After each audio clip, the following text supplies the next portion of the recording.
Hello, everyone. So sorry, we had a little bit of a tech issue backstage for coming. Um, I am so excited to be here with all of you guys. My name is Natasha Yim. I'm a children's author, and my session is Math is All Around Us, exploring math through diverse stories, food, and culture. So again, I am the author of 9 published picture books. I write primarily for children.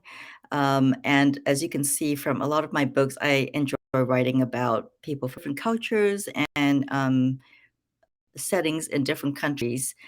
And I also write children's articles for magazines. I have adult magazine articles as well, which is not listed here, but the whole nonfiction articles uses a different part of my writing brain, so I really enjoy as well. One of the reasons I really enjoy writing about people from different cultures is because I myself did not grow up in the US. I grew up in Southeast Asia. I was born in Kuala Lumpur, Malaysia, and when I was about 5, my family moved to Singapore. And from there, when I was about 11, we moved again to Hong Kong. So essentially, I went to kindergarten in Malaysia, elementary school in Singapore, and junior high and high school in Hong Kong. And then when I was 17, I came over to California for college, and this is where I've stayed. When I was growing up, and one of the reasons I feel like it's books that incorporate math into the story, like the storytelling math books that Luna is a part of, is so important for early childhood development, because my own experience with math was about textbooks, boring worksheets, um, memorization of formulas, and basically me falling asleep at my desk or doing a lot of daydreaming, because I did not enjoy math at all. And for me, math didn't really start until I entered first grade, because never saw math in my early days and even throughout my school days as something that occurred in everyday life around us, around me. And so I did not connect to math in any way at all, except for school and homework and worksheets. So when my editor first approached me, and I had done, 2 books prior to this with Charlesbridge Publishing about writing a story for their new storytelling math series. My first thought was, "Oh, I can't do that. It's a math book, and I can't do math." So I realized later on that even that how you as a child, when you form relationships with certain topics such as math, how that has a lifelong impact, because my association with math was so negative. I felt like I couldn't do math at all. I was no good at it. I felt intimidated by it. Um, it lasted throughout my whole childhood and adulthood as well, to the point where even when I was a successful author, I had several books published under my belt. My first thought when I was approached with this project of doing a storytelling math book was, I can't do it. I can't do math. So I really appreciated Charles Bridge creating this series, because I think it's so important for kids to realize that, yes, you can do math, because math is in your everyday life. And it's so important to be able to connect to math in positive ways, so that you don't grow up feeling intimidated by math or afraid of math, or feeling like, math is an impossible thing to do. Um, so Charles Bridge did this series called Storytelling Math. So what is that? So, back in, I think, 2019 or 2018 or thereabouts, Charles Bridge and Turk, which is an educational company that focuses on STEM learning, collaborated on a series of books called Storytelling Math Books. And what these books are, there are a really fun series with stories that were about kids from different cultures going through their everyday life. For example, Leah and Louise are kids, uh, s- brother and sister, and they're sharing their snacks, and they're comparing about who has more snacks. Bracelets for Beanie's Brothers is about a little girl who is making colorful beaded bracelets for her brothers for an Indian festival. The Animals Would Not Sleep by Sarah Levine is about a little boy going to sleep, but first of all, he's got to pick up his toys and he's got to sort them into, different shapes and colors, and so it's about shape and sorting and classification. And then, of course, Luna's Yum Yum Dim Sum is about Luna having a Chinese uh, uh, lunch, a birthday lunch at a Chinese restaurant.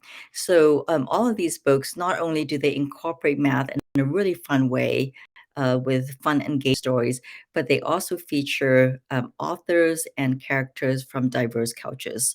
So that's a great way to sort of enter into the discussion about how those stories have math in them, but at the same time introduce different cultures to students. So what those books really show us is that math is truly all around us, because those kids are not in the characters in those books are not in a classroom. They're not doing homework. They're not doing schoolwork. They're just kind of living their daily life, getting ready for bed, sharing snacks with the siblings, going out to lunch in a Chinese restaurant. So math is truly all around us. And when I was asked to do Luna's Yum Yum Dim Sum, one of the first things that came to mind was the setting of a dim sum restaurant. Mainly because I hadn't read very many books about dim sum or being in a dim sum restaurant. So I thought, oh, this is a great way to introduce kids to not only, the mathematical concept of uh, fractions and division, but also uh, introduce kids to who have not had dim sum at all, to what dim sum is, what kind of foods you can eat with dim sum, and introduce to them a little bit about the Chinese culture and all about dim sum. So it's kind of a new way to introduce them to new foods and a different culture, as well as the math concept.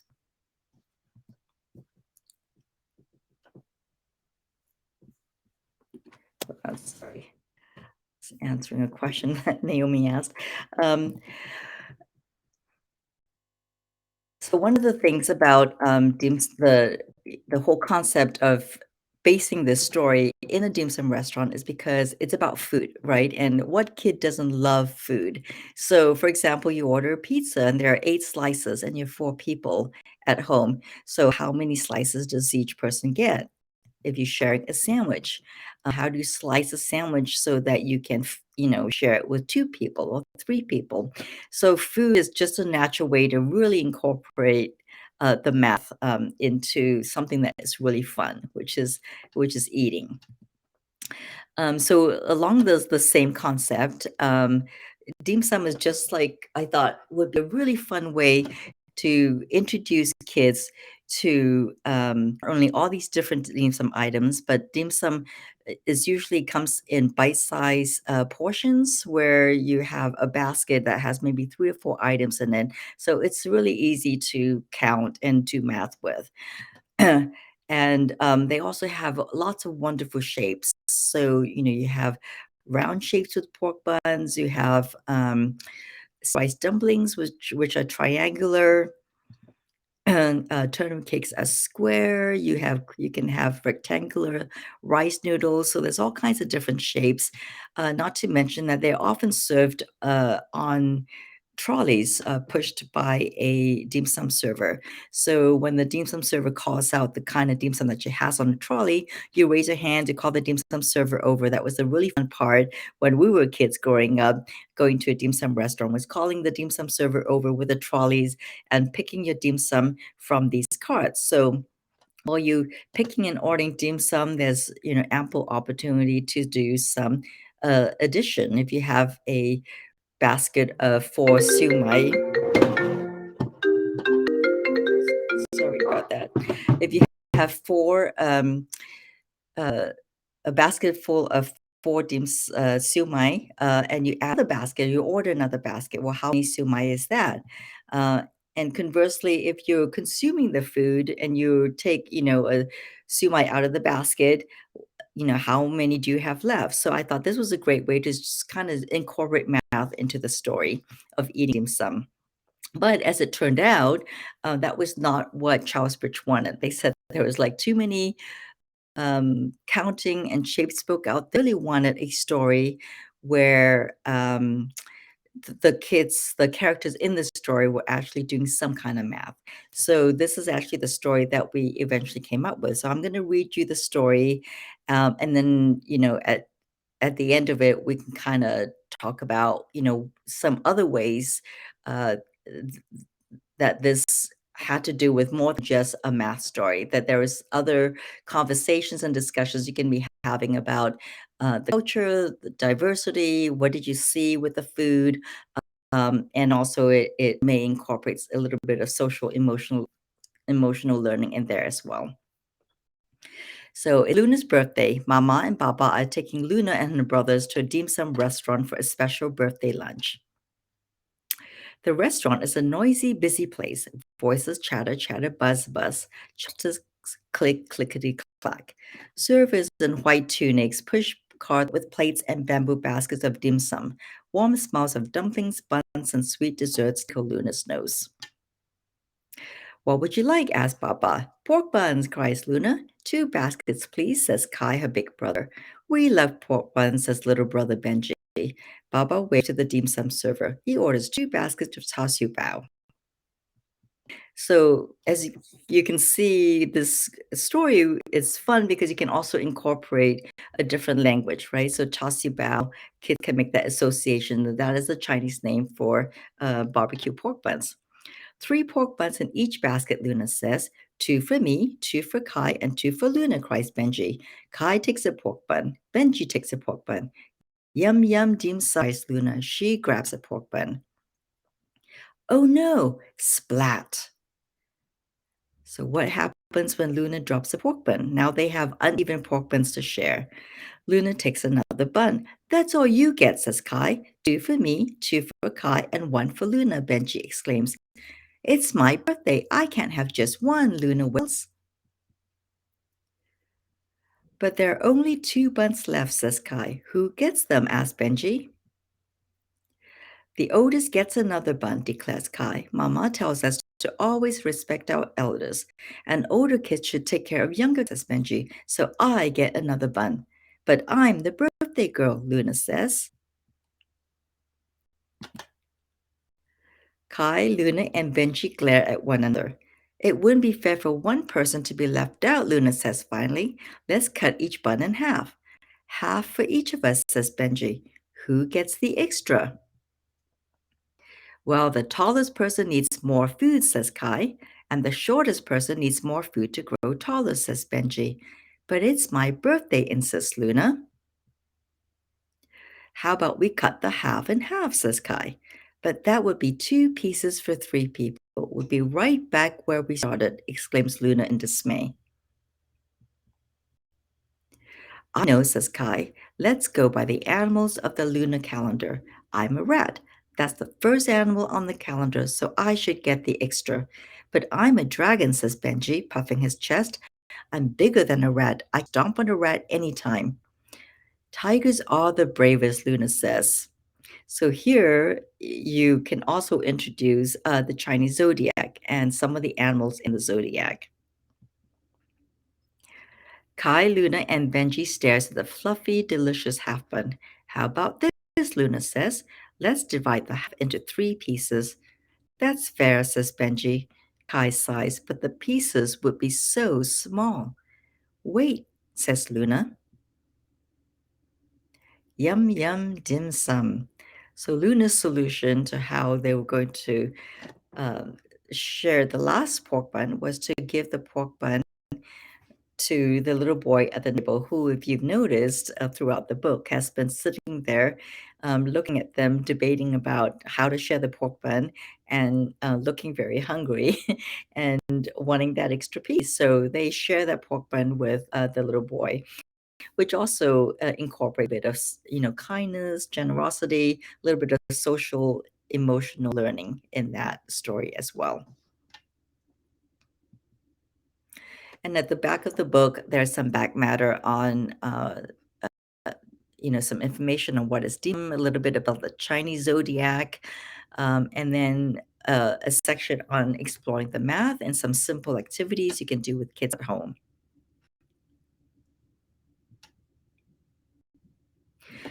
So when I do school visits with this book, I like to encourage kids to get into a discussion. So I ask them some questions, and these questions that really get kids engaged in talking about where they can find math in their life. And I usually do this actually before I read the story to them, just to kind of get them thinking about, different areas you can find math. Where can you find math in your life? Can you find math in a song? So sometimes when you talk about math and something like music and songs, kids don't make that association naturally that there is math in a song. So this is kind of a fun way for them to kind of think about, songs that might include math. Um, if you guys have, any songs that you can think of that have math in it that you use with your students, maybe go ahead and put that in the chat. Kids are often very astute once they start thinking about this. I get some great suggestions for math in a song. So one of the songs that I like to play for them, and I have to credit my friend Janae Brownwood, who is also in the math forum doing another session with this song, "No More Monkeys" by Ashiba. It is actually a Caribbean version of Five Little Monkeys Jumping on the Bed, but it is super fun and super lively and energetic. So I'll play just a short clip of it for you guys. Okay, it's monkey time again. Sure, you know you love to jump.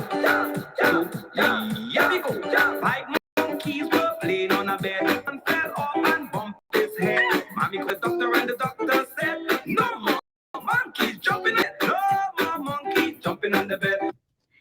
So that's just a great little song for if I am presenting to kids in individual classrooms. I'll play that and have them kind of get up and move with the music. It's got this really fun tune where they can so you can incorporate movement into the reading of the book as well. When I do it in auditoriums with 100 to 200 kids, I don't have them get up and dance because it would be just total chaos. But I might have them do some stretching, move their shoulders, just they can be seated on their bottoms, but they can still kind of do some movement in time to the music and get them moving around. And then I'll ask them what math they hear in the song, and they'll often come up with the 5 monkeys, 4 monkeys. So they all get the pattern of that. So can you find math at home? And this is, an easy one for kids. A lot of them will talk about cooking and baking cookies. And yes, that's where you can find math. Often with um, picking up your toys, you might organize things with, all your stuffed animals in one bucket, all your blocks in the bucket, maybe all your balls in one bucket. So there's, sorting and classification with cleaning up your toys. Then the ones that kids often bring up is the thing where you have to measure ingredients and you have to mix them together, and that's another fun thing for them to be doing with their families with their siblings and their parents, measuring and mixing things and baking cookies, and then you can eat your product at the end. So Luna Yum Yum Dim Sum is also available in Spanish. It's Spanish bilingual, so in the Spanish version is Spanish text as well as the English text. um, and there's also activities that you can download if you go to the Charlesbridge website and you go to the storytelling math series. For any of the books in that series, if you click on the book, there's a downloadables tab, and in the downloadables tab you can download a activity guide like the one on the left hand side. The one for Luna's Yum Yum Dim Sum comes in English, Spanish, and Chinese. So, and there's actually a two-page guide. So I'm only showing you the first page here, but all of these activity guides and handouts I have available for participants today. So when the slide deck is ready for you to kind of uh, replay and review, there will also be the handouts that will be ready. You can download as well. But you can also go to the charlesbridge.com website and download them, and for all the other books in the storytelling math series. So I also wanted to mention some other resources that I found that were really, really fun to go along with, in particular, the Luna's Yum Yum Dim Sum book. So this is one that I found and I actually bought on teacherspayteachers.com. I think it's .com. It's created by Life Skills Made Easier, and it's only $3 for this activity. But I thought it was a really fun activity for older kids because you have a dim sum menu. You can print that out, laminate it, so you can reuse it again. But it's got different menu items. It's got prices to it, and then there's activity sheets that come with that, where you can write the prices, find the dim sum on the menu, write the prices in the boxes, and then other activity sheets where you are looking for the different kind of sums, right, noting what the prices are, and then adding them together to find out what the total is for the two dim sum that you've ordered. So if you're interested, you can go ahead and point your camera to the QR code. It'll take you right to the website. But I also have this sheet, I believe. Well, the whole presentation slide deck will be also accessible to participants, so you can kind of come back to the slide and go to the QR code and go to the website and purchase this set of really fun dim sum activities. Another resource that I have that is also available for download, later on the website, is from Steamy. They did this activity guide a few years ago using Yum Yum Dim Sum. As they did some activities around that, but they also did some adaptations for students with neurodivergent issues or who are visually impaired, which I thought was really neat. Again, if you have your camera available and you want to go to the QR code, you can kind of go to the website right away. If not, this is also available as a handout later, so you can print out the handout and use the code at that point.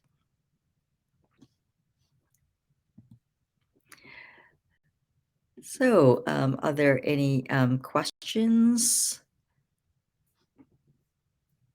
If you have any questions, you can put it in the chat. Naomi, I'm not quite sure how to see the chat from here.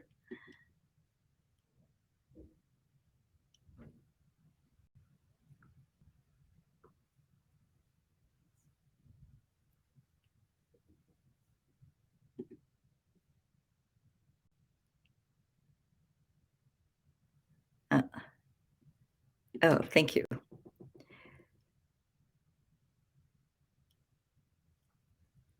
Uh-oh.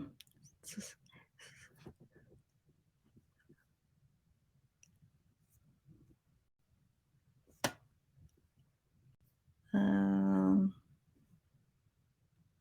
somebody earlier said they couldn't see anything. Were you guys able to see the slide deck?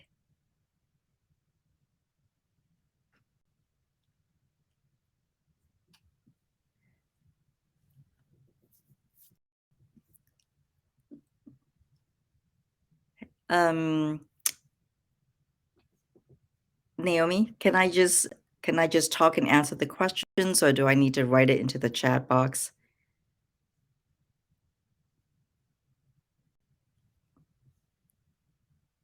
You can talk and answer the questions. You don't need to write in the chat Okay. box. Yeah. Thank you. And they can see now. Okay. It was So, just at the beginning, there was a slide. oh yeah, okay, great. So somebody had asked if the other titles of the book will be available, and yes, you will have access to this presentation slide deck, so you can go on there and look at the books. You can also go to charlesbridge.com and type in storytelling math in the search bar, and all the books will come up. Let's see. Yeah, Five Little Monkeys. I see answers to the question about what song, what math do you find in different songs? And there's quite a few here. Five jellyfish, five little speckled frogs. Yeah, there's a whole bunch of variations of the Five Little Monkey story. Hickory Dickory Dock. Yes, definitely. One to buckle my shoe. Little donuts in a bakery shop. I haven't heard that one before. I'll have to look it up. Okay, let's see if there are any other questions. Um,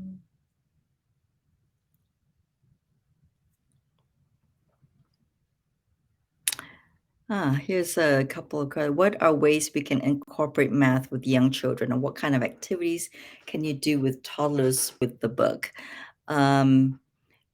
So with really young kids, you can, point out the pictures in the book.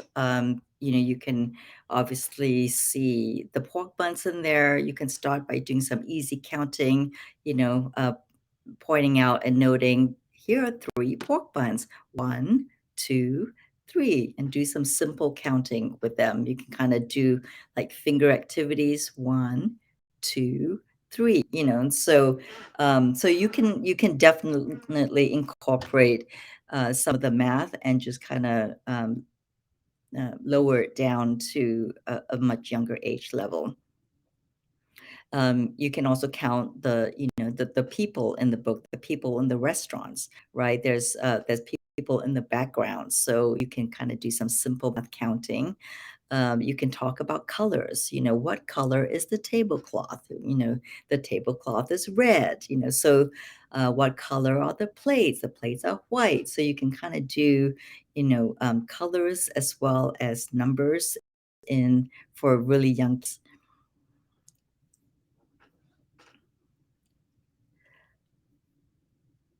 Let's see, for 18 months. Yeah, for babies, I think really young kids, I mean, it's the beginning of language, right? So, using very simple classification like numbers and colors and things like that. That's a great conversation starter for really young kids.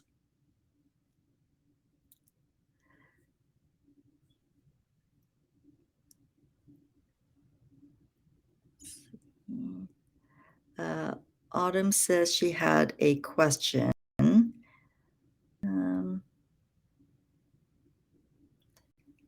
But I don't see your question on the chat yet, Autumn. If you want to put it in the chat, I can answer your question.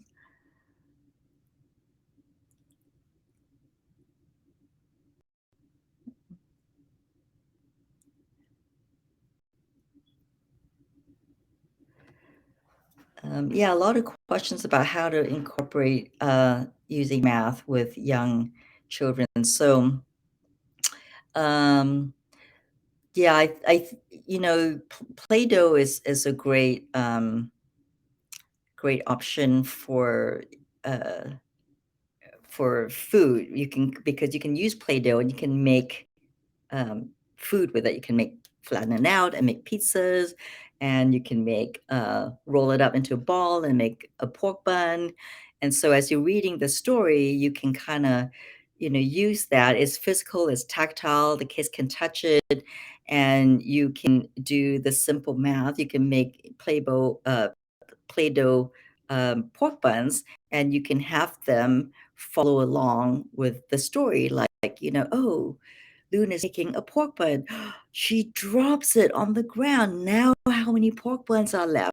So you can kind of do that with toddlers and younger kids, and even if they don't understand the math concept yet, they can feeling and touching the Play-Doh, and they can be, sort of they can see. It's more visual, so they can see when you remove a Play-Doh pork bun out of their line of vision that there's now one less. So you can start by incorporating just really early sort of math concepts that way, and using something that also allows them to touch and feel, and have it more tactile so that they can engage with it in a physical way.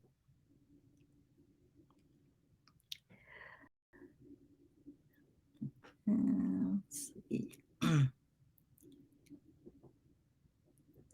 Let's see if there's any other questions. Oh, where can I get your version of the Five Little Monkeys song? So I found it online. It's also on YouTube. Uh, you can you can get, I don't know where, I'm not quite clear where. If you want to buy it, you might look for it on like Spotify or one of those apps and see if you can find it. The song is Five Little Monkeys, I think it's called, by Ashiba.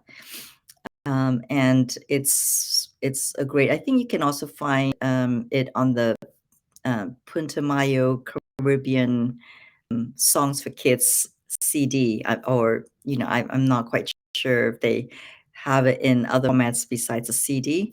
But yeah, you can search for it. Sheba is spelled Asheba, and you'll be able to find the songs on there.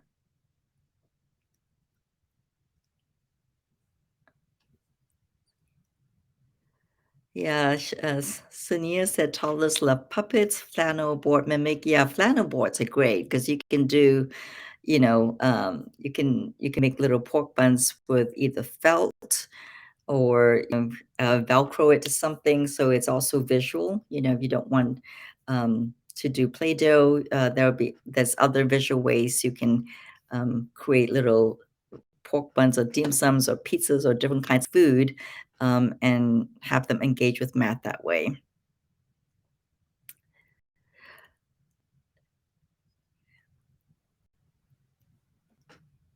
Okay.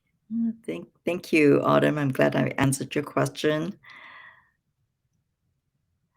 Yeah, during snack time, meal times, that's a great way to incorporate snacks when they're counting goldfish. And you can maybe even have them, share snacks. Can you share two goldfish crackers with your friend Sarah, and have them count it out that way? So snack time is definitely a great way to incorporate math with really young kids.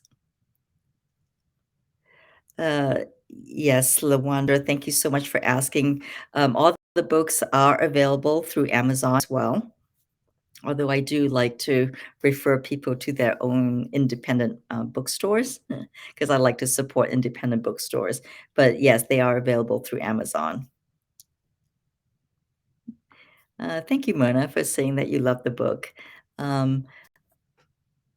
So that's all I have, unless anyone has any more questions. I think I got everything on here, Naomi. I don't know if I think I've got all the questions, but if I've missed any of your questions, go ahead and put it in the chat again because I had to kind of scroll through a long list of chats. I may have missed something, but if you have another question, just put it in the chat and it'll pop up at the end so I can see it.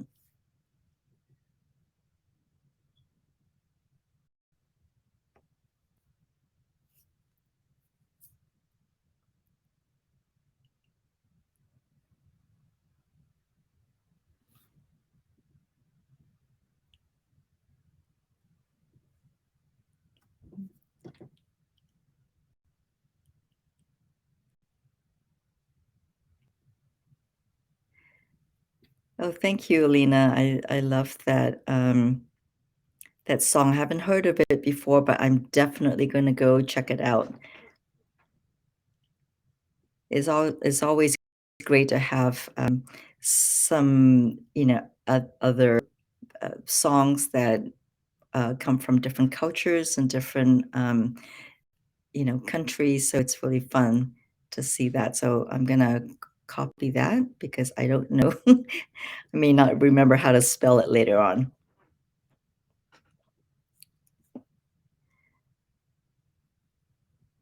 Oh, okay. Someone asked the title of my book. My book is called Luna's Yum Yum Dim Sum. And again, you will get access to the presentation slides as well as a replay of the presentation. And all of the resources I mentioned on the slides will be available as handouts.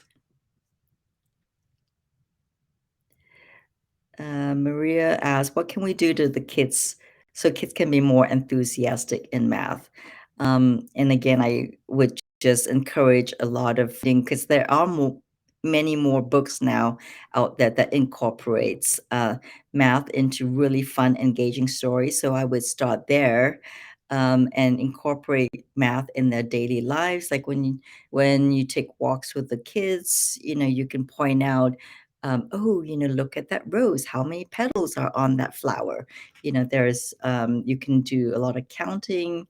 You can pick up rocks or acorns on the way and then, count them at the end or, divide them up between the number of students that are there. So there's a lot of different ways you can kind of make math fun for the kids and make it so that it's not math. It's not like workbooks and textbooks that I remember dealing with when I was dealing with math as a kid. So I think math will be so much more fun now because you do have a lot more math books that are coming out that is incorporated into stories. And the storytelling math books that Charlesbridge puts out are great. You should go and look at all the books in that series.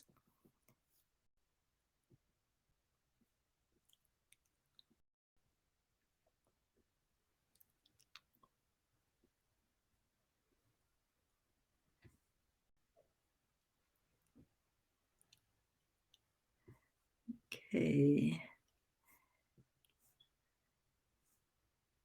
Uh,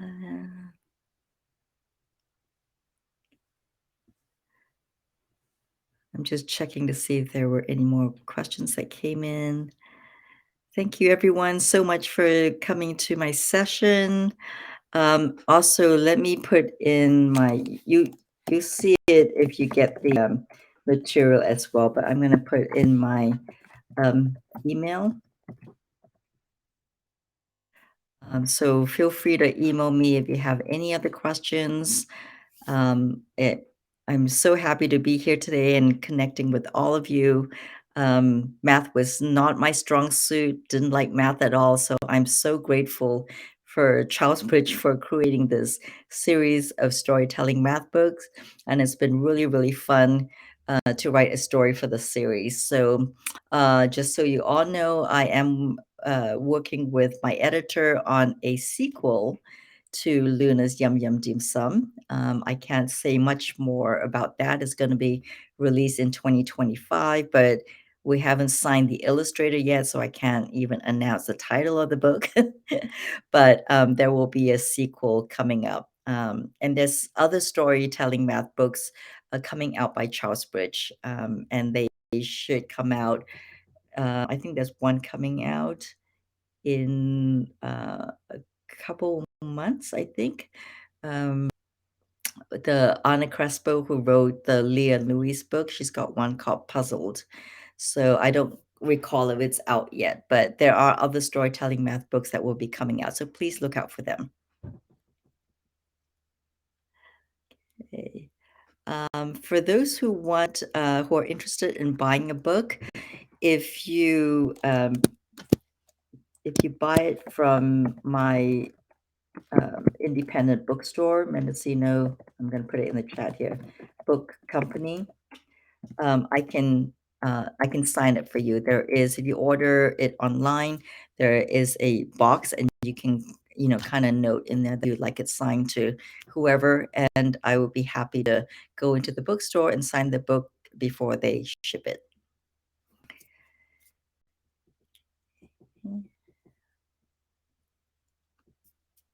And thank you everyone for coming. Just doing a quick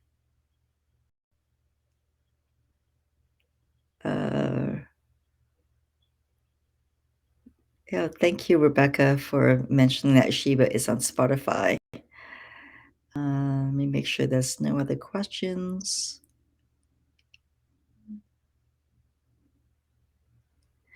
That's a good question, Eileen. Naomi, will they get an email with the when the presentations and the replays are ready? Hi, yes. Everyone who has attended will get emails. You'll get a follow-up email probably in a couple of minutes right now, from now, with the link to the survey and the certificate. I see a couple questions about that. And then also after this event, by early next week, we'll have all our presentations uploaded online for anyone to come back and view them, and then also have direct links to download any of the resources the presenters are sharing with you all. So look out for emails from us. Come check back here. Check out our earlymathprojects.org site. We'll always put information there, or you can also email us at earlymathca@gmail.com if you have any questions. But thank you so much, Natasha. That was so much fun to learn from you. Yeah, well, thank you so much for having me. It was great fun to kind of chat about books and writing and math not being my favorite subject, but I've certainly appreciated how important it is in early childhood development, especially, since my own experience was not a good one with math. And I am hoping with these books that we can really encourage kids to have a positive interaction with math. So thank you again, everyone, for coming. Please email me if there are any questions. I'd be more than happy to answer them and keep connecting with everyone here. Bye.